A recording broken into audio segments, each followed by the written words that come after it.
I'm an avid exerciser who lifts 4 days per week and runs 3 days per week. I've been seeing a lot of ads for these zero-drop shoes and that somehow they're the best shoe to wear. My physical therapist once told me I have flat feet and I've always felt pretty good in a more traditional type running shoe or trainer. But about 4 weeks ago, my knee began bothering me and I'm wondering if the marketed benefits of zero-drop shoes might help. Oof. That's a topic. Interesting. Okay. Yeah.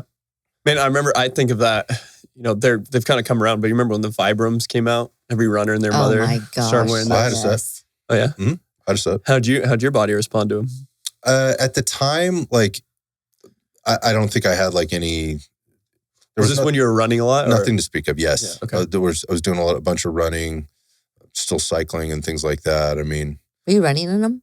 I never ran in them. Well, that's people started running in them. I know. They were trying to, the whole barefoot craze came out, run barefoot, fucking dumb. Yeah. Well, I mean, there's a lot to talk about this. I think it's a lot of people went all in on it. And it's still made kind of a comeback in general right now that a couple different brands are pretty big. Not people apparently don't want to have their inside their toes now anymore, but it's the same wide toe box, barefoot shoe, zero drop, all that kind of stuff. So there's something to be said for that versus running barefoot. Yes, different. Right? Yeah. And the premise behind those shoes was there was some validity to this. I don't want to discount that. The fact that people were jumping from a Nike cross trainer into a Vibram, 5-toed shoe. Yes. Which is basically was like a sock with a rubber sole on it was absolutely insane to me. Yeah. And again, the fact that it went on about as long as it did really challenged me. But we're coming back to now we're looking at the zero drop shoes. This is more of the question here. Well, I mean, I think about it the same thing. We could talk about this individual very specifically with their prerequisites and things like that. But I think just like with the Vibrams, it's like a training adaptation. Mm-hmm. So when you go from zero running volume, or even probably for most people, zero exercise volume in like a barefoot or zero drop shoe, and everything is supported, and then you go immediately from that into a zero drop shoe and you're trying to run your normal miles, that's probably not a good idea for you initially. So. Yeah, no, I agreed 100%. I mean, people just changing out of one shoe into another is a big challenge for them oftentimes, one brand to the next. Let alone this. Yeah. Well, this person's asking whether or not a zero drop shoe would be good for them because they've started experiencing knee pain about 4 weeks ago. And they lift 4 days a week and they run 3 days a week. So I guess my question would be, what has changed in your training plan to where you now have knee pain? Have you changed up your exercise selection? Have you increased your volume? Increased volume, or have you changed your running surface? Those types of things. Those are good qualifiers. As well as what have you changed in your daily routine as far as shoes? So is this a male or a female? Are they wearing heels now? Are they not wearing heels? Are we wearing flip-flops more? So on and so forth. So there's a lot of questions I have. So I don't know if necessarily the zero drop shoe is the answer. I think we have to have a lot more information. I think that's a great place to start this answer to this question, and that is, we know a lot more information than this, but if you want to know a little bit more about zero drop shoes, how they might relate to your flat feet, and we can talk about that. And then as it relates to your knee pain, not enough information to really be able to answer that specifically. But I would say this, I think I feel pretty confident saying this, going into a zero drop shoe is not the answer to knee pain. Mm-mm. Yes, no. Right? Your foot mechanics and what you're doing, running or not running or anything else, inside or outside of a shoe, could be contributing to the knee pain. But again, not enough information to really be able to answer that. I think it's interesting that when we have pain or we have something like that, then we look to an external something to fix it for us, right? Like a shoe or a brace or something like that. I think that's an interesting kind of thing to maybe point out here. And I don't think this person's thinking wrong, by thinking, hey, maybe it's my footwear. That's actually very intelligent thinking. Yeah, a lot of people wouldn't think about that. They wouldn't think about that, right? They maybe think something else. But the feet can have a lot to do, obviously, with pain all the way up the chain, right? So starting from the feet to the ankles, all the way up to the back of your neck, right? To the bottom of your skull.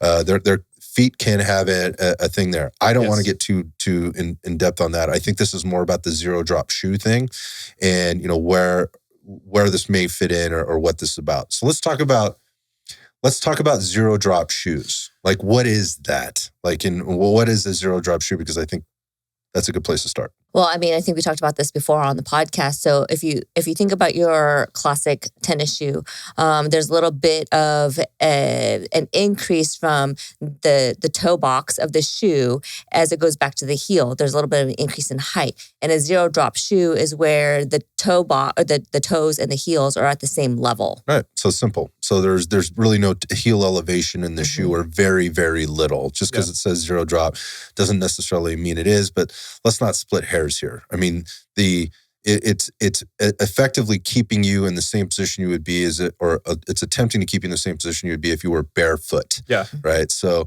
however, it's providing some level of support, generally speaking, right? And we can talk about those different levels of support because that's important here. And some level of insulation or, I won't say a cushion, I'll say protection from the outside environment, right? Yeah. So that is obviously the good part about what a shoe provides, and it's very practical. Yeah. Right. There's another piece to this, and that is and you mentioned this, like, wide toe box. So most of the zero drop shoes these days are now advertising wider toe box for full quote unquote full toe splaying, spreading or splaying, right? Being able to allow the toes room to move in the shoe itself versus being, I mean, look at lots of shoes. They come to a narrow point at the end. Especially, I mean, you can even think something like heels or something like that. It's extreme on that. Yeah, there's exactly like think of a pointed toed shoe or boot or whatever. It's literally cramming the toes together, not allowing flexibility or freedom of movement in there, which is going to impact your mechanics. Oh yeah, right. Which could impact lots of things again up the chain. So most zero drop shoes, again, you're basically it's called a no heel flat shoe that allows a little bit more room in the toe box depending on the shoe that you buy. So there's lots of different ones out there. You mentioned like the Vibram ones that kind of started there until people just like, those look awful. Yeah. They look terrible. What if we just made a shoe that the foot could actually fit inside, but it still allowed the same things to happen that the shoe is the Vibram shoes, the 5-finger toed shoes or whatever we're trying to provide. It's become popular, and I think it's good. Like we're thinking a little bit differently now with regard to meaning the consumers thinking a little bit differently about, like, you don't just put on the cool shoe, the shoe that looks best. Yeah. You put on the shoe that fits you the best for the function or thing that you are trying to perform. Yeah. And so you see these like in the running arena, you see them in the like the cross training arena. You're starting to see them like in the gym versus running. You'll see trail versions. What's the difference between a street version or a cross trainer version and a trail version? I happen to wear a zero drop trail version shoe. And the reason I do that is because I'm a little bit heavier. The compound on those shoes is generally a little bit more dense. On the trail shoe, there's a little bit more tread. There's a little bit more cushion.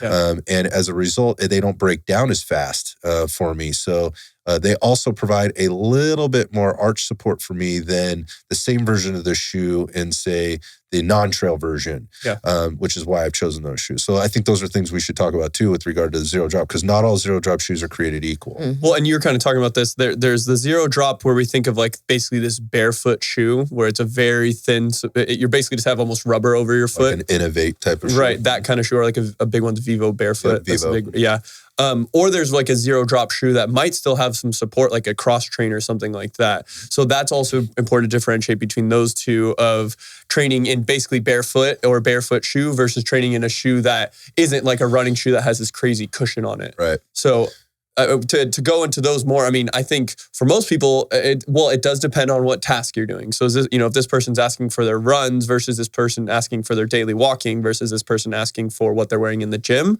those are very different answers. And I mean, there's a lot of nuance with the histories and all that. But a zero drop shoe, as far as not having a crazy cushion, as far as when you're lifting in the gym, that's a great idea for most people, given some individuality. So that could be a place to start. So maybe if you're even training in a shoe that's overly supported when you're squatting, deadlifting, lunging, all these different things, trying something that is more of a firm, steady base that gives you a little bit more connection to the floor, to the ground, that's probably a good idea, maybe a good place to start for you. Yeah, to CeCe's point, we have talked about shoes, we have talked about feet, the importance of an interplay between the two of those on other shows. You can go back and kind of listen to that. So listen to those because we do get in depth in terms of foot mechanics, ankle mechanics, how's that impacts things. So just a couple things to address before we wrap this question up. One is there was the flat feet part, right? If you have quote unquote flat feet, which generally means what you're missing is the longitudinal arch is sort of flat, if you will. Like when you stand on the ground, there's not a lot of space between the quote unquote ball of your foot, right, and the heel of your foot. It just kind of seems to sit flat. Understand that most zero drop shoes are also not coming with a ton of arch support. Yes. So if you have flat feet, what you likely need is a little bit more arch support than maybe the typical person. So that may or may not be a good idea for you. Again, not all shoes are created equal. They'll have different cuts and different fits. So you need to try these on to kind of figure out where you're at. However, if you have flat feet and you've had problems with your feet in the past, and you're typically used to running in like a more typical trainer, which would be like the higher, maybe more elevated heel, a little bit more cushioning, very little lateral support. Maybe it is a little bit more of a pointed toe or maybe not. Jumping from that into a zero drop shoe is going to be problematic. Especially in your running volume. That's probably an area you need to be more aware of is your running volume. And again, just to be clear, we've talked about this in depth, so I'd refer you back to those podcasts where we do cover the shoes and the feet. Lastly is the knee pain part. I like the way this person is thinking. They're trying to fix their knee pain and they're thinking about foot mechanics as it relates. Much larger question, but I would say this. Going to a zero drop shoe with the expectation that's going to fix your knee pain, I wouldn't think that way. No, yeah. Yeah, I wouldn't think that way. I would get a further assessment on what's going on with the knee. You can start with the self-assessment like CeCe started you with there. It was like, okay, what has changed? Yes. What are we doing differently?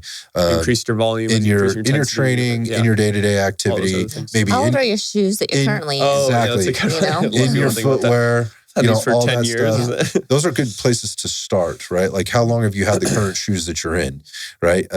Before, switching a shoe, maybe go get whatever the shoe is that you're wearing now, get into that for a while and see if your knee pain gets better just by virtue of having a more supportive shoe that isn't as broken down. That could be helpful, but it's not, we don't have enough information to really say. I mean, there's so many questions that can go along with it too, as far as like, have you had another type of injury in your foot or in your hip that could be impacting your knee, or do you wear orthotics? And if so, when's the last time you've had orthotics updated? There's so many questions. There are a lot of questions, and these are questions that we get a lot in the studio. So, I would encourage you, to listen to those podcasts. Maybe those give you some answers or some things to reference. And index and maybe try. And the other thing is look, if you're still having problems after you've kind of gone through some of the self-assessment and tried a few things, feel free to reach out to us. You can contact us here and maybe we can have a conversation with you to help point you a little closer to the right direction based on our current situation or where we are, I guess, logistically and what we can and can't do for you. Next question. Can you talk about different squat variation benefits and why you would or wouldn't choose a specific type of squat? Okay, I love the squat question. There's so many different things that we could talk about here, but I'm curious on your take. Like, let's talk about squat variations. Why we would or why we wouldn't make a specific choice. Man, it's interesting someone's actually thinking about that because I feel like so many people just assume back squat, barbell back squat. That's walking to the gym. I haven't been in the gym for 2 years and I'm still going to go barbell back squat. So, I mean, there's lots of different reasons from where your training status, where your history, even to your morphology, things like that, like how your body's set up. But they have different benefits. They work you in different ways. Some are more mechanically advantageous to get into an easier position for a squat. Like a back squat, it is hard for a lot of people to get into. There's a lot going on. So shoulder mobility, right? A lot of shoulder mobility, a lot of hip mobility, a lot of different mechanics where ankle, hip, everything. But something like maybe like a dumbbell goblet squat or a Zercher squat for a lot of people is a little bit more mechanically advantageous. So that's kind of the first thing to think of from a broad topic. So, yeah, I think the question is like, why are you asking? Are you bored? Yeah. Are you you feeling like you have a deficiency somewhere in your squat? Do back squats just not feel good for you? Yeah, that's a big one. Which is the thing for me. Yeah. Like loading a bar on my back anymore is just not something I choose to do. Yeah. Like there's a million other variations I could choose. I'm going to squat. Yeah. Just how am I going to do it, right? So and maybe that's the impetus for for this question as well. So, in terms of like talk about the different squat variations, you just mentioned a few of them. So it's like one, like squat is a squat. Let's define it as that. Yeah, squat is a squat. Feet shoulder-ish width apart, knees tracking over the second and over your tibias and your toes. Right, your second and third digits there on your toes on toes. Let's assume knees are in line with hips, and we're able to maintain that neutral posture to some degree, and whatever else. Right. Again, if we start going down that rabbit hole, things can change dramatically. Yeah. But let's just assume that's how we're squatting. So what are some of the different variations, and how would they benefit or not benefit you? So I think the first question is like, can you do what we just said? Mm-hmm. Because if you're body weight, you mean? Right. There you go. Yeah. With body weight, like, can you do what we just very simply described? Well, can you do it repeatedly? Can you do it with confidence? Again, is it repeatable? And can you do it with quality, right? Time in or day in and day out. Can you do 3 sets of 20 of those? No problem. Great. Yeah. So then the next thing is we're trying to challenge you with load. How would we challenge you with load? Well, if you, with regard to the different variations, you mentioned a few there, like barbell back squat versus like Zercher or goblet. I think you said goblet. Yeah, I did. Yeah. So those are basically how are we going to load the squat now? Mm-hmm. So really, that doesn't matter. It's still a squat pattern, right? When we look at it, it only matters if we are trying to drive some type of a different stimulus, or the person might have a limitation to where loading it in another way might be challenging for them, or contradictory. Yeah. So let's look at it maybe this way. You look at kind of back loaded versus front loaded. So when we're looking at goblet or Zercher squats, we're talking about a front-loaded squat, right? Great alternative for somebody who can't get into maybe a front squat position with the barbell, right? Because they lack mobility with maybe thoracic spine, maybe in the hips, maybe it's in their in their shoulders, wrists, and they can't really get there. And the Zercher and the goblet are great ways to train that movement pattern, that being a squat, from a front-loaded position. Another one might be like just a front-racked dumbbell or kettlebell type of thing. Again, front-loaded. What are the advantages? Why would I choose a front-loaded over a back-loaded? Well, I just mentioned one. Maybe it's a limitation. Yeah. But there's other reasons too. Well, if you notice that generally for most people that feels easier is because it has an impact on your center of mass. And a lot of people don't. That's where where's the weight distributed? Where's it placed? That's what's going to change the biomechanics of your joints moving through space, right? Your structures moving through space. So when you change your center of mass to more out in front of you, it literally almost for some people can give you more squat depth because it's kind of counterbalancing your trunk. 100%. It's allowing you to get into a deeper, more advantageous position, but it's still getting to this deep knee bending, hip bending, flex position. So that's the biggest thing is in all these different variants, change the center of mass of the movement as you go through it. So, which can change what tissue you're loading more, but also can help you with some limitations if you have some limitations in specific joints that are involved in the mechanic of a squat. So. Yeah, I think it's important. Like, why would I choose one over the other? Well, part of the thing is like, where am I on my journey and what is the goal? And so if somebody obviously is training for a powerlifting meet, right, and they have to back squat, like, we're going to do a lot of back squatting. Yes. Right? It doesn't mean we're not going to do any Zercher squatting or goblet squatting or any other variation for that matter. But I am going to do that because that is what I need to do to perform. Something to talk about here is like if I'm starting with somebody and they're fairly new, the competitive athlete is one thing, right? Yeah. But somebody that's new or is just trying to continue to maintain a progression in their strength, their muscle building, their quality of movement, and we can even get into like power and things like that. Just get further into those domains. My point being, like, I like to introduce all different types of squat variations to people up front. I like to teach them right from the get-go, like, it's just a squat. We're going to do it this way today, right? And load them differently. It teaches them and their body how to move through that same pattern loaded in a different way. Yeah, I was going to say coordinated balance, right? So you're challenging them proprioceptively from a balance perspective. Yeah, so I think like when is it a good idea? When is it maybe not? When wouldn't I? If somebody's having a real challenge just managing the squat pattern itself, whatever that for whatever the reasons are. I'm going to pick the thing that's going to give them the greatest chance of success at completing a full range of motion squat under some type of load when it's appropriate, whatever the appropriate load is. So for some people, a lot of times, one of the really easy ones to do, I think, to teach people, it's very controllable. People can gain a lot of confidence from it, is the goblet squat. Yeah. It's very easy to do. Like you can do it with all kinds of objects, whether it's a dumbbell or a kettlebell or a medicine ball or I don't know, a gallon of milk or whatever the hell. Done it with cables as well. Yeah. Oh, that's a good variation. Yeah. So I would maybe choose something like that. But I also goblet squat quite a bit because it's the one that I know at this point in my life, I can get the greatest range of motion in. Yeah. And when I'm trying to train the fullest range of motion I can most of the time. Yeah. And that one gives me, so I choose the dumbbell goblet squat as that one for me. I mean, my thoracic spine and low back are I just don't have the mobility there that I used to. My shoulders are pretty tight these days. So getting into like a barbell front squat position is tough for me. I was doing them 2 weeks ago. And I recognized, God dang, my wrists and my shoulders are so tight now. I can handle the squat fine. That wasn't the problem. It was just the limiting factor was the arms, right? Getting into the position of maintaining it. That's a good example to bring up because I think people get frustrated, or even as coaches, of what's the limiting factor here. So if someone has a very specific window, or you're just trying to get someone rolling in the gym and they're trying to develop some general fitness, some strength, build some muscle, and the limiter is that they can't perform that movement.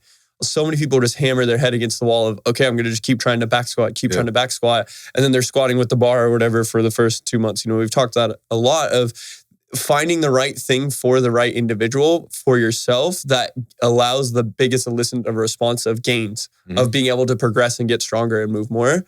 That's one thing to think about this. And something that I really like that you brought up is kind of keeping things fresh. Yeah. Like if you get caught in the trap of, and you're not a power lifter, but you're only always back squatting, changing the squat stimulus to a different load can be a way to keep things kind of fresh, can be a way to keep things and have honestly some of a new adaptation effect that maybe you haven't elicited before. So I like every maybe 3 months, I honestly probably change my squat pattern and I'll drill that for 3 to 6 months or something like that. And then that's a way to kind of keep things fresh and remaster that squat pattern and get reap all these different rewards. So, yeah, I mean, you mentioned like 3 to 6 months. I mean, for some people you might okay, so I get bored pretty easily, or I'm always looking for something new or interesting, or I'm kind of early in my journey and I really haven't been training that long. What should I pick? Pick the one that you're going to do, right? That allows you, that you're going to do the most consistently, right? That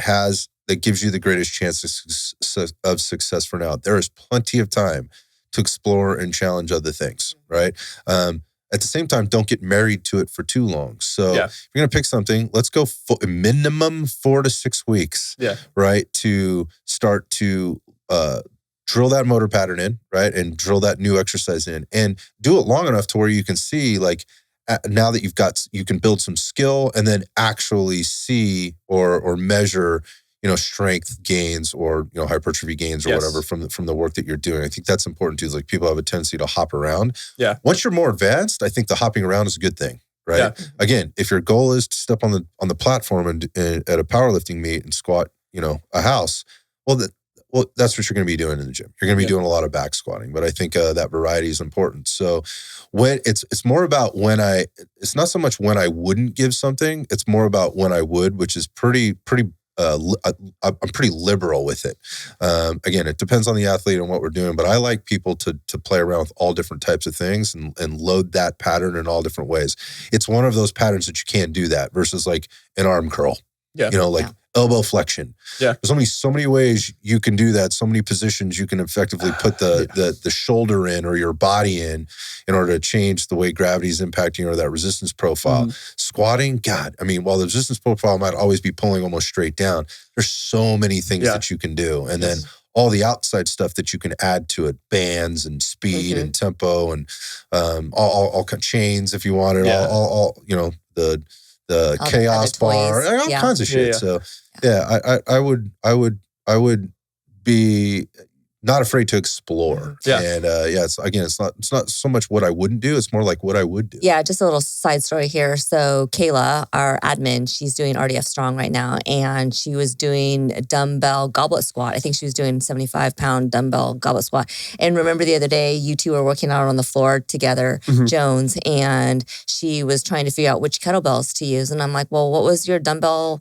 goblet squat load? Yeah. She's like, oh, it was 75. And I said, okay, well, you should probably use a load that might be similar. Yes. You know, because as far as center of mass, it's similar, slightly different. It's going to load her. She's going to have more upper body strength as far as like shoulders to be able to help her stay upright. I think she used 2 18s or 2 16-kilo kettlebells. So yeah, or well, it's maybe interesting. 18s. Some of that was confidence with her because which you always do, you push her, and she banged out like 3 sets of it pretty easy using a similar load. So I mean, she was still squatting, but her implement just changed. Yeah. But yet she was still being challenged in that squat pattern. Yeah, change it up. I mean, that's a good point. Like if you get into our strong or max programs, you're going to see all variations. Different all variations. the things that we just said are going to exist in different ways. We combo those in different ways. They're programmed in a way that is very progressive, so that when you get to the ends of it, you are doing the thing that is like the max strength or again, there's max, which is max strength and power, versus strong, which is strength and hypertrophy. The exercises that you're doing where we're trying to drive the most intensity to get the most gains out of later on down the road are a little bit more traditional. But you're doing all of those other things to kind of build up the capacity, build into some of the muscle and build into some of those. You're kind of like reverse engineering it. We're actually doing stuff that might be a little atypical for you to then wind up in the more typical type exercise at the end. So something to think about if you're into our strong or max program. How do I fix my tight hamstrings? Oh, this is a common one. This is an age-old I don't question. tell me because mine have been tight my whole life, dude. I want to know. Well, it's interesting with you. I mean, man, there's so much with this. Just cut them off. I mean, cut them off. Man, we kind of talked about this, I think on the last Q&A, we kind of talked about hip flexors. Yeah, we did. So, but hamstrings is an interesting one because a lot of people think, so if we think the hamstrings, most of the primary hamstrings are biarticulate, meaning they cross the hip and the knee. So a lot of people think that they're tight all day, but they're not even sitting in a shortened position really when you're sitting at a desk most of the day. They're not as shortened as some other tissues. So people think I just need to yank on them and stretch them.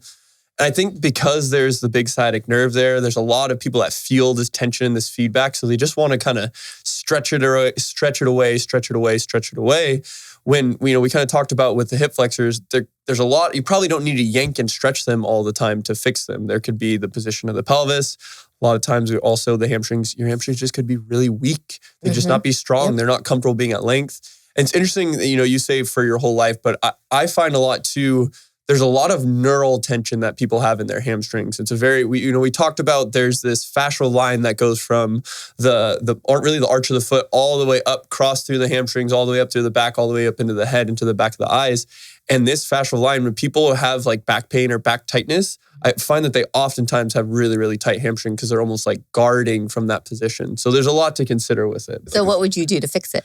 Yeah, I think that the interesting part is just to be aware of what you just said. It might not be like, when you say tightness, what do you mean? Yes. Right? Lack of range of motion, a feeling of tension, discomfort, pain. Like, what does that mean to you? So if you lay down on your back, so you're supine, right?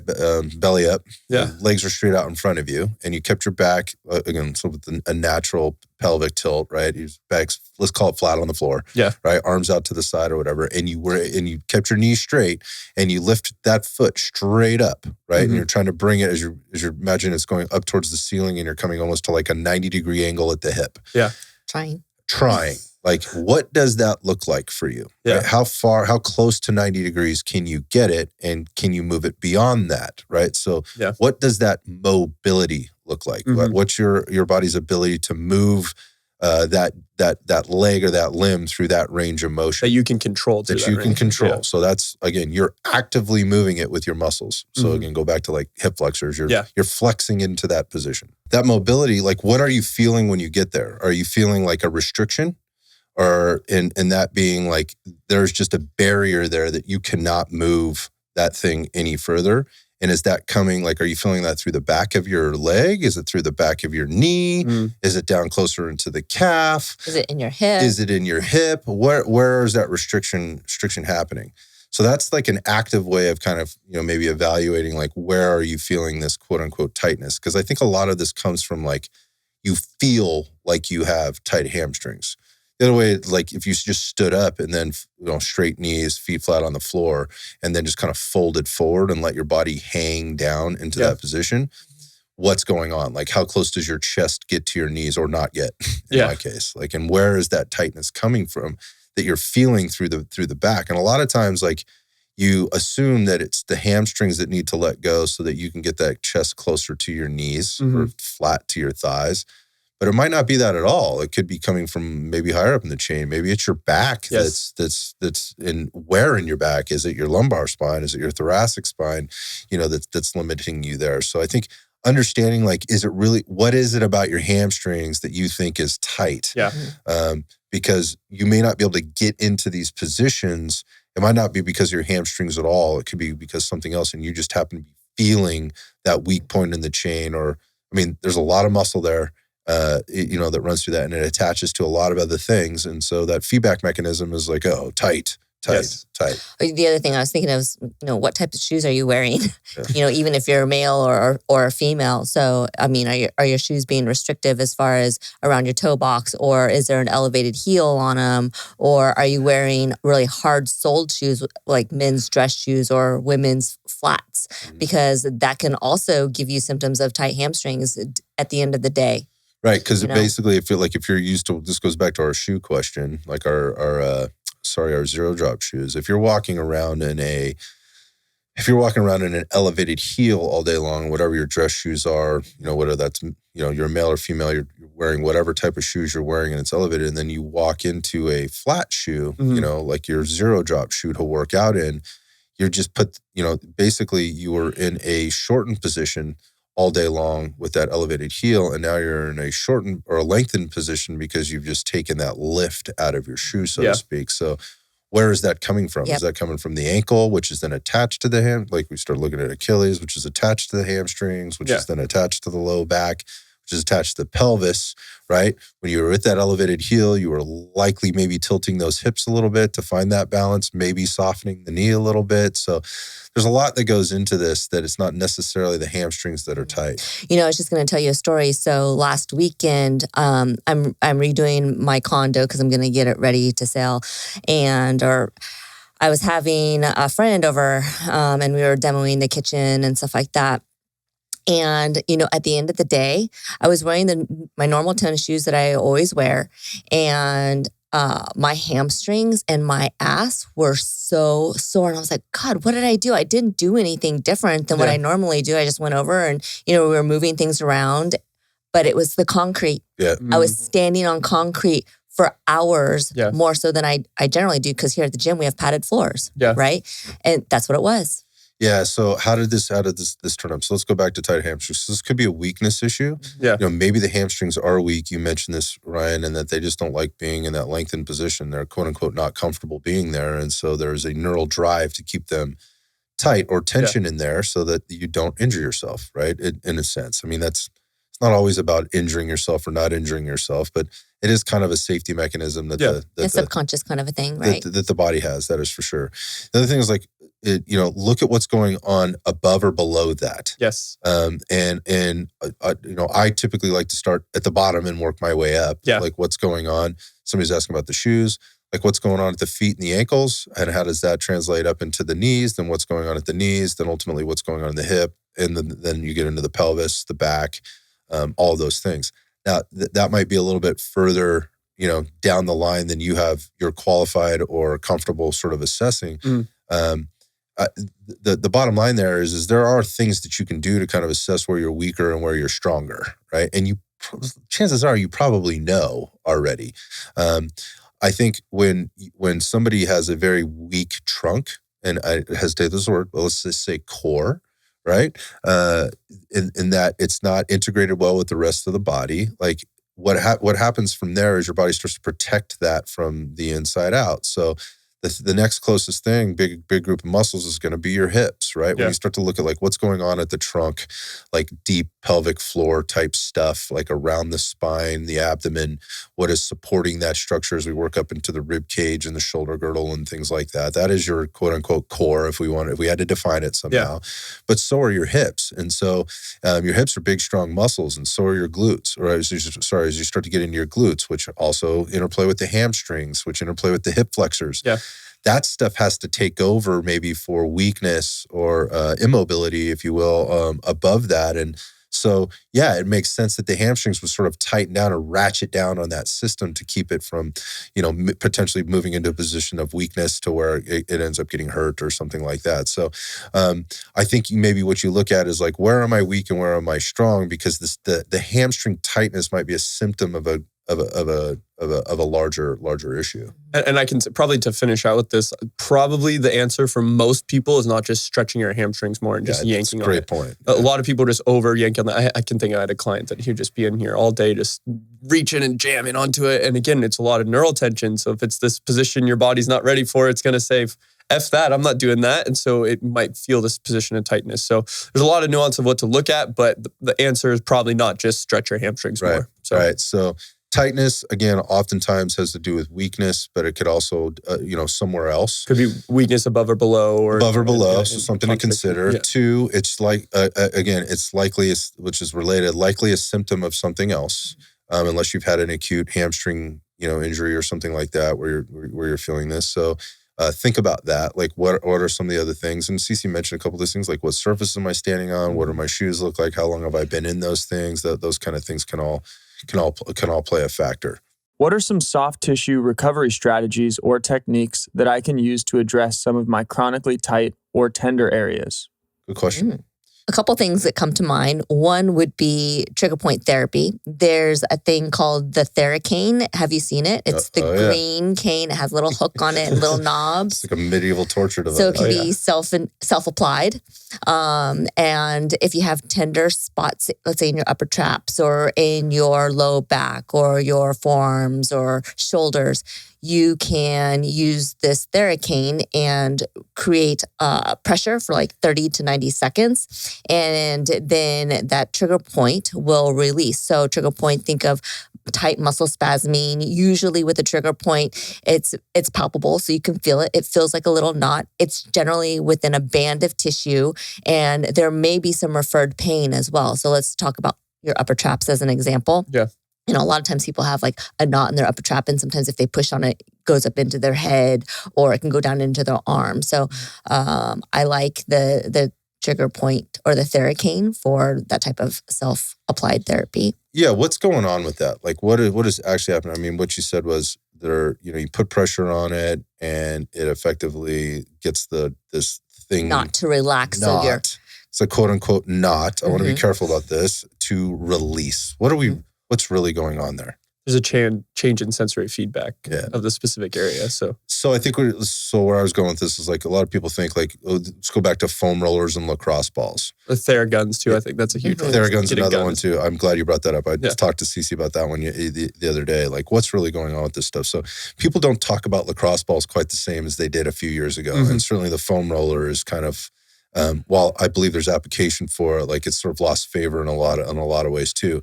And then enter the Theragun, which is a way cooler device. And by the way, it feels fucking great. It does. Yeah. So way better than a lacrosse ball or a foam roller, in a lot of ways. So I think, like there's all these things. So what's going on? What you mentioned is essentially what you're doing is you're interrupting the feedback mechanism.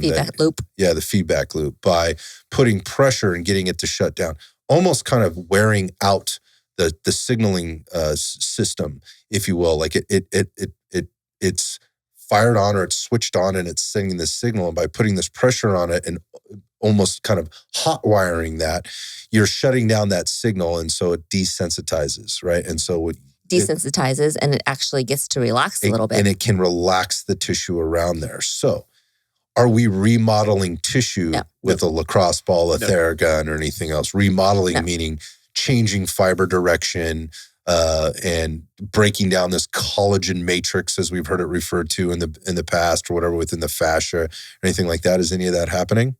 With that, no. That is not The that is- tonnage of force to do that. There is a caveat to, using the therapane or doing trigger point therapy, self-applied trigger point therapy. And that is, you also have to address the root cause. So that's the next thing. So what you've gotten, and I think this is the question, is like the relief, the immediate relief. And I think, when does this stuff come up?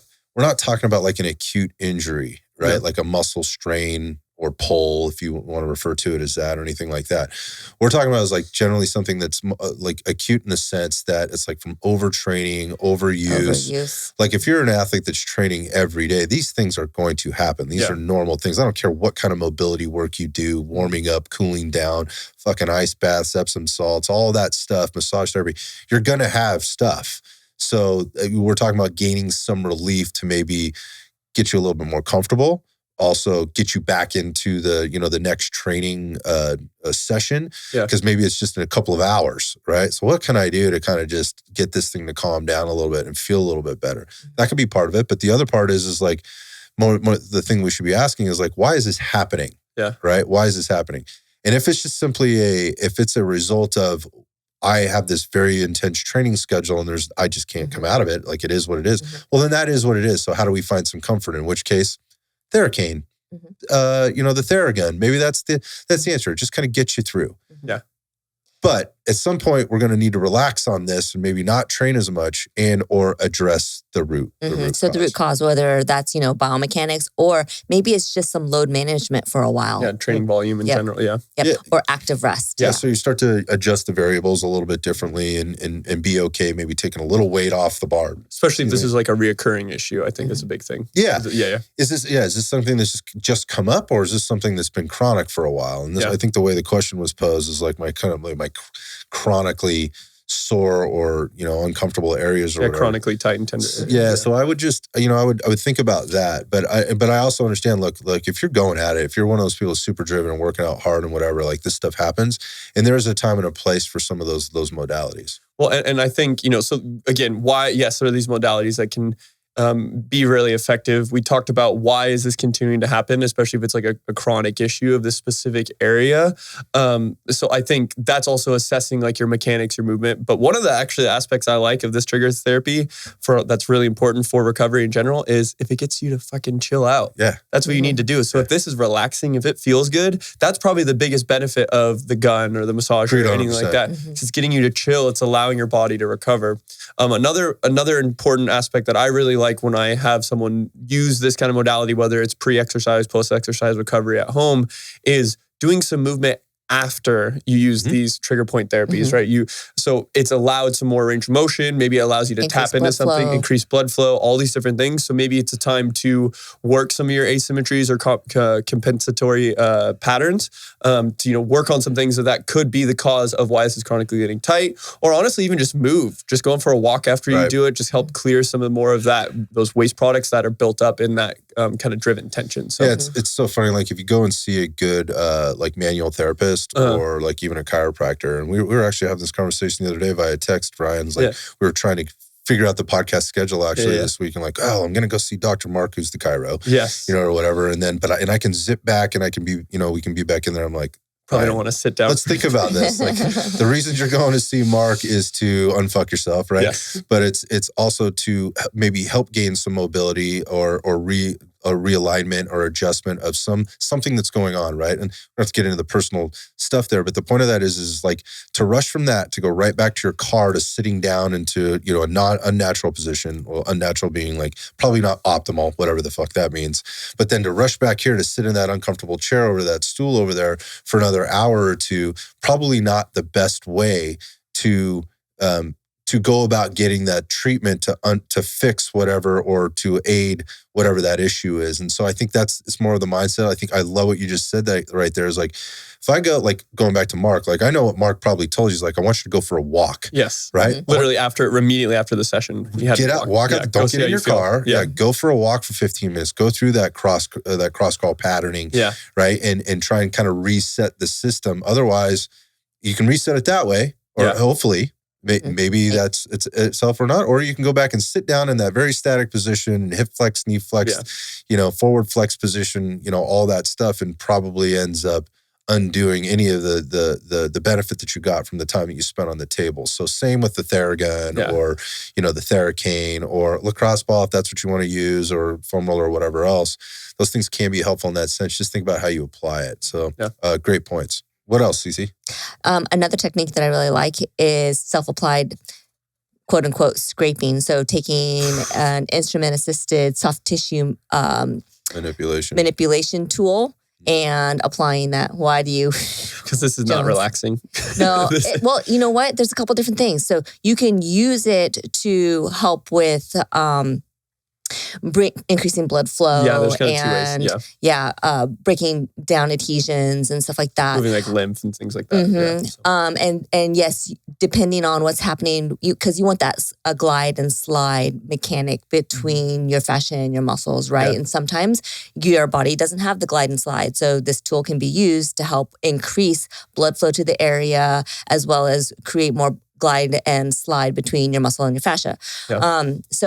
And depending on how much dysfunction there is in the area, you might have some broken capillaries. You do need to be careful with this method because yes, you can go too hard. And I have seen some practitioners go too hard to where they create a lot of bruising for an individual, but it is not uncommon to have a little bit. So that can be really helpful. The other thing is with this instrument, you can also do kind of a feathering technique to help get the nervous system to calm down a little bit. So not deactivate, what's the word I'm looking for? Desensitize the area so you can downregulate.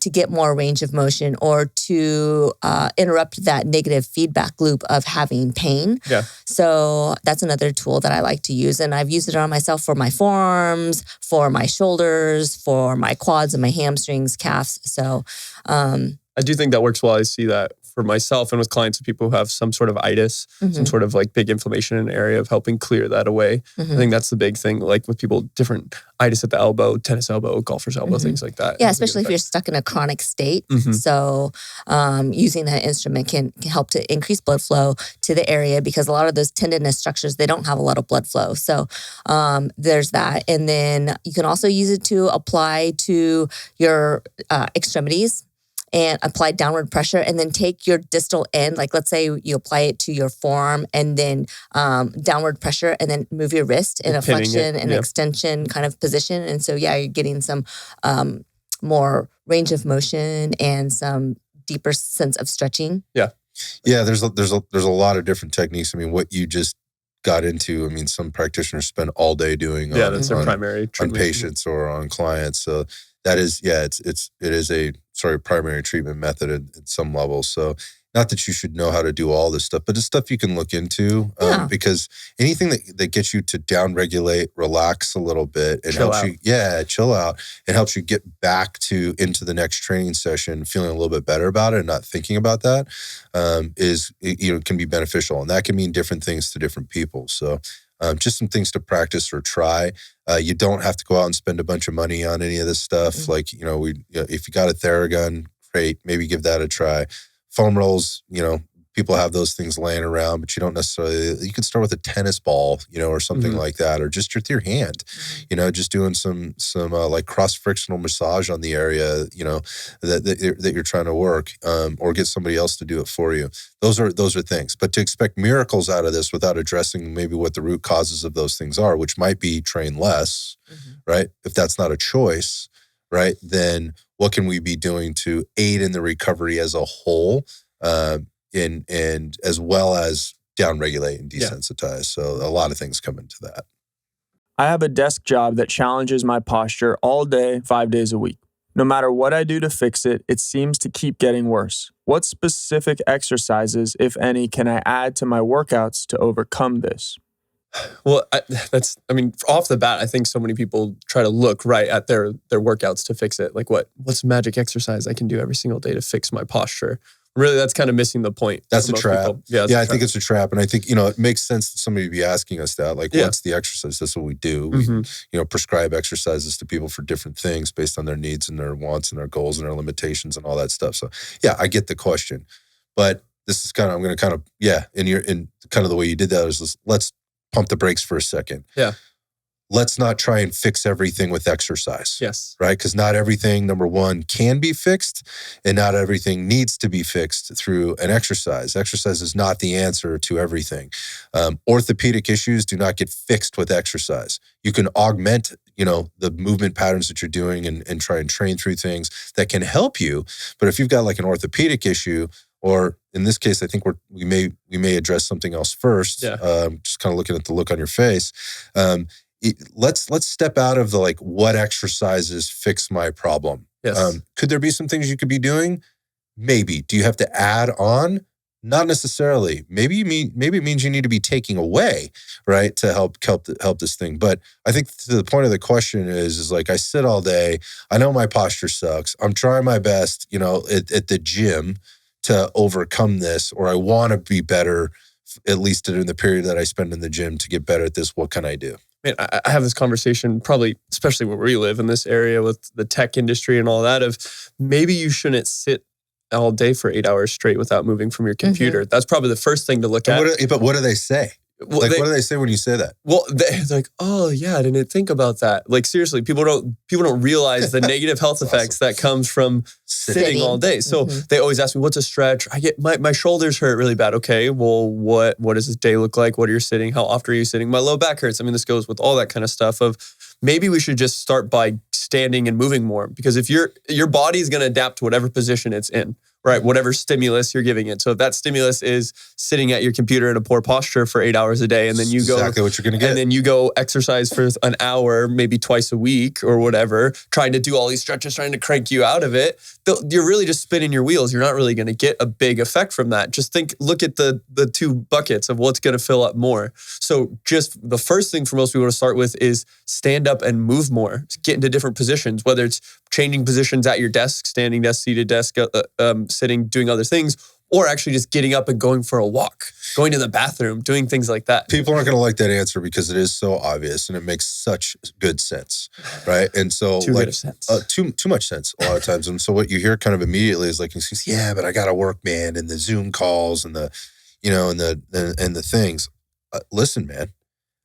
First off, nobody's tying you to your chair. No. Like, even if you were going to an office everywhere, nobody's tying you to the desk chair. Like, take control, take responsibility, get up out of that chair and, get some work done on your feet, or just take a walk for a minute, like get out of there. Like, taking 30 seconds standing to your 8 hours sitting is not going to fix your problem either. But, trying to break up the time that you are in that position that your body, I think the term I would refer to as is casting itself to, right? Yeah, I like that. In a sense, you're going to have to unfuck that, which means you're going to have to get in the mindset of, I need to get up and move more, right? So if you're going to make an excuse about that, I can't help you. Yeah. You're going to get way more out of that than any exercise I might give you in the gym. Exercise is just exercise, right? And, if you do in any of our programs, we try to think about these things the things that both they want and they need with regard to teaching people how to do things right. Like rowing, pushing, pulling, squatting, hinging, rotating. It's going to help you with your posture. Yeah. Right. So let's just say anything you're already doing in the gym is likely, it can benefit you if done properly and if applied appropriately. Yes. Right. So that's a whole other thing. But like if I just had this exercise, it would fix my problem. No. That isn't going to work. So what can you be doing? You mentioned it. Like, let's get out of your chair more frequently. Let's change our position. Maybe you have to be in a chair. Get a different chair occasion. Switch that out. Sit on a physio ball. It's different than a chair. It doesn't necessarily, that's not going to fix your posture. It's just different, right? You have to sit on the ball differently than you sit in your desk chair. That doesn't mean it's better. It's just different. Yes. And that's what we're looking for. We're looking for differences. Get a standing desk. Obviously, that's the thing. There's an investment there. Yeah. I know. I'm not telling you to go out and you have to have a standing desk and that's the answer to your question. I'm saying that is a potential alternative. I'm not saying never sit and always stand. I'm saying if you have that option, maybe that's an option. But like the bottom line is you need to be checking in with your posture way more than you are listening to this podcast and or for the 1 hour that you spend at the gym 2 days a week. Yes. Like it has to be a regular daily, literally all day practice and being aware of that. So that awareness that you create around moving, just about I need to be moving more, starts there. What are some other things, strategies or tips to help people like remember to like, oh, I got to check in with my posture. I got to stand up. Like outside of what exercises we could give them at the gym. I was just talking about, Ryan and I, we have this shared client, and I was just talking to this client the other day. She was telling me that she's using her phone to set a timer to get up every, I think, hour. It's wild that people have to do this, but it's awesome that she is. Probably my favorite thing about the Apple Watch. That's probably the favorite thing I like about that it buzzes somebody. Hey, you should stand up right now. That's my favorite thing. That's true. That is true. Yeah. So she says that she's using that regularly now. The only time that she can't do that is when she's in court. But Ryan's like, well, just stand up and object more. Yeah, there you go. I don't want to make this like an argument or turn it into something that it isn't. I mean, yes, there are exercises you can do to be strengthening your postural muscles, right? But if you're not practicing that posture, it's not going to do you any good. Outside of the gym, it doesn't do you any good. So I don't think most people want to go to the gym thinking about their posture. Yeah. I think what they want to do is they want to go exercise and be thinking about the benefits that they're getting from the exercise. And so if the posture is automatic, right, and that you're practicing this all the time, not just while you're working out, I think you're going to see a much better result. And we're probably going to get, you'll probably see big improvements in terms of your posture, and you're probably going to feel those as well. Yes. I feel like I do a pretty good job programming my own muscle building workouts. As coaches, what's something that a lot of people might be overlooking in their exercise selection? Great question. Well, a lot of things, but I think the biggest thing that I see in kind of the novice or just exerciser that's trying to figure out things on their own is repeating movements. Like basically just doing the same movement with a different modality. Okay, so let's talk about this. So you say repeating movements, but Scott, I hear you, or Ryan, I hear you talk about like consistency of doing, basic movements is super important. So what do you mean by that? Well, I think let's think. That's like back day. I think a back day. That's a really, really common one that I see a lot. Is using, let's say, a machine, a cable, a dumbbell. Oh, so the exercises that they're picking. The exercises that they're picking, right. And they're basically repeating the same biomechanic. They're basically repeating the same, let's say, elbow angle or intention or line of pull, line of force, all those different things. So just repeating that. Hold on. So before you give me the example of what you're thinking of in terms of the exercises that are basically the same exercise. Yeah. Let's go back to they're picking an exercise because we know this exercise, quote unquote, trains my back. Yes. Right. And so I need to have 3 exercises or 2 exercises or whatever and I'm going to do 3 sets each. So I get my 6 total sets. So I'm meeting my volume needs. Yeah. Right. And I already know how to manage intensity. Going back to this person does a pretty good job. Right. Yeah. So that's self-reported. I know how to manage, I know what 2 in the tank looks like for me and, kind of what failure looks like and things like that. So a lot of good things. But what you're saying is when they're picking their exercises, they're basically picking the same thing 2 times in a row. Yes. It just might look different. Can you expand on that? Well, so to touch on this too, we've kind of talked about this with programming and intensity. And, if you're repeating a specific muscle group, by the end of it, it's kind of garbage volume. So a good example is what I see a lot is someone, let's say, starts their workout with a dumbbell row, right? Maybe supported. Good old-fashioned dumbbell row. Good old dumbbell row. And they're doing this with their elbow in. Maybe they're thinking a little bit more sweeping towards their hip, which is going to really focus more your lat in a row, right? It's going to that's going to be the targeted tissue, the intention. So like 3-point stance. 3-point stance, dumbbell row, keeping the elbow tucked into the ribs, right? I'm with you. Then they're going to go over to, I did my row with my dumbbell. Then they're going to go to a machine or a cable, and they're going to pick a neutral grip, elbow in, tight, close grip, and they're going to pull basically in the same movement pattern, which again is going to target primarily the lats in the rowing mechanic. Got you. So all you did was you just changed what you were holding in your hand. Yes. Mechanically, from the hand back, wrist back to shoulder and everything that's happening at the shoulder girdle, it's effectively the same thing. It's the same plane of motion, right? It's the same movement pattern. You're affecting the body, with loading basically the same way. Yes, you can make an argument. Resistance profile changes a little bit between the two. It's probably more constant with the cable because of the nature of the cable versus the dumbbell. Yes. It changes all that shit. But now we're splitting hairs. What you're saying is like if you put them on a green screen, right, and you took whatever the modality was out of their hand, whether the dumbbell or the cable, and you sit them side by side, they would look exactly the same. Yes. So you basically in terms of a variety of how you're impacting whatever muscle groups you're trying to you're trying to impact. What you've done is you've just picked exercises that are almost the same thing. Yes. That you'd be getting more. Yeah. I would agree with this statement 100 times. I just want to walk you through, because I thought that's what you were going to say.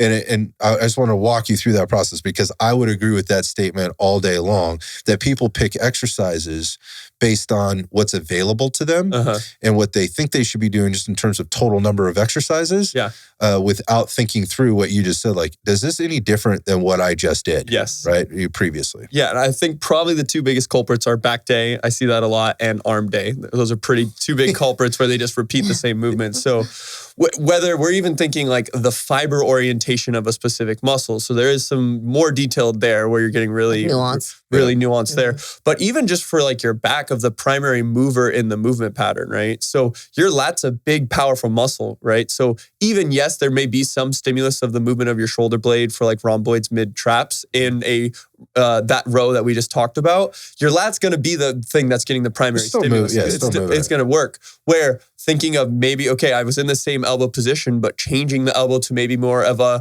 pronated, like palm down wide row, where I'm working more my upper back, I'm working more my rear delts. Elbows are up and away from your midline. Exactly. And I don't think that's going to get lost on people. Like, I think people are going to go, of course we're going to do that. Yeah. But they're not thinking that like in their own program design when they're putting it together. Like, it's in my program, it's just on a different day. Yes. Or whatever. Or it winds up on a different day, where that might have been better suited to be coupled on the day that you did the dumbbell row, right? Or the seated row or whatever it is. So seated row and then elbows out, abducted, palms down, like a high row or whatever. Exactly. So thinking like that versus, just picking exercises that, or effectively kind of take you through the same movement patterns.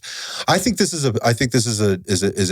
a big challenge that I think people just, they don't know. Yeah. And they could be getting so much more out of what they're doing. Now, so that said, like, volume still is a thing, right? So even if I didn't change my exercise selection at all, and I just did 6 sets of that dumbbell row versus the 3 sets, like you'd probably ask me like, well, what's the point of that? Like, why 6 instead of 3? Why would I just not change 3 or do 3 and manage intensity appropriately? Yeah, well, it's effectively the same thing if you just go back to another movement that looks exactly the same, and you're doing 3 sets somewhere else. Yes. Like, pick something different. Yes. And if you're going to do different, do it way different.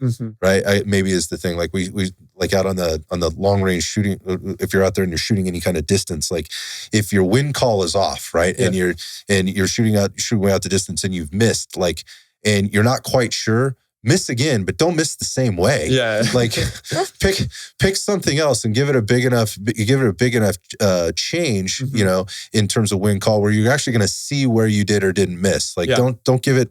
I won't get into the detail of this, but those people that understand what I'm talking about get it. And it's the same with exercise. Like, if you're going to change it. Yes. Make it different. Yeah, because the benefits that you get out of that variation or that variability are going to be, you're doing that for a reason. So maybe focus there. Yeah. And I mean, I think can apply this. We talked about back day, but this can apply to really any movement pattern, any part of your body, right? So what you were just saying about you're basically just doing 6 sets, I think a lot of people would hear that and say like, well, that's kind of silly. I'm supposed to do my 3 sets of my exercise with intensity. So think about, you may not know all the nuances of the biomechanics of different muscles, but think about, different exercises. They should look pretty different. They should be varied and they should be coupled in a way that support each other. So you don't want to waste your time in the gym. You want to get the most gains and most out of it that you can. When you're doing that, you're kind of limiting yourself. You're spinning your wheels. So yeah, I think more than ever, like, the general population is way more educated to this stuff now 100%. because of the amount of information that's available to them. But going back to like our strong and max programs, these are that was part of the question. We covered this on another podcast. Maybe it was another Q&A that we had about all the variations of exercises that we do. That we do in our programming, and it's for that reason. It's to give this variety. Yes. And so varying stimulus. Yeah, and people are a little bit like taken back. They're like, oh my God, I'm doing so many different things. This is way more than I'm typically used to doing. Yeah. Well, this is the reason why. Yes. We're giving that variability to give that different stimulus in a different kind of way. So when you look at strong or you look at max, you're going to do all kinds of different things, and they're programmed in there for a reason. Yes. On different days at different times, comboed with other exercises. the other guy did a really good job with this on some of our other podcasts, and we have quite a few YouTube videos of him, is Caleb. He's our resident physique expert. Guy, and super smart, super smart, and loves the nuance, and loves to play with this stuff without overcomplicating it. So if you get into like our physique program, which is in the online membership, you're going to see that stuff too. You're going to be doing the same basic movements, but how those things were put together, there's a lot of thought that goes into that. And again, that's a thought that to this person's question probably gets past a lot of people that are kind of trying to do the do-it-yourself programs. Well, and that's whether it's our physique program or either Strong or Max, is you may not recognize this if you are more the novice or the self-guided person, but we have thought about all those things. We're not having you repeat certain things. We're having things that are complementing each other. We're doing it on purpose. Yeah. Our program is very on purpose, intentional. So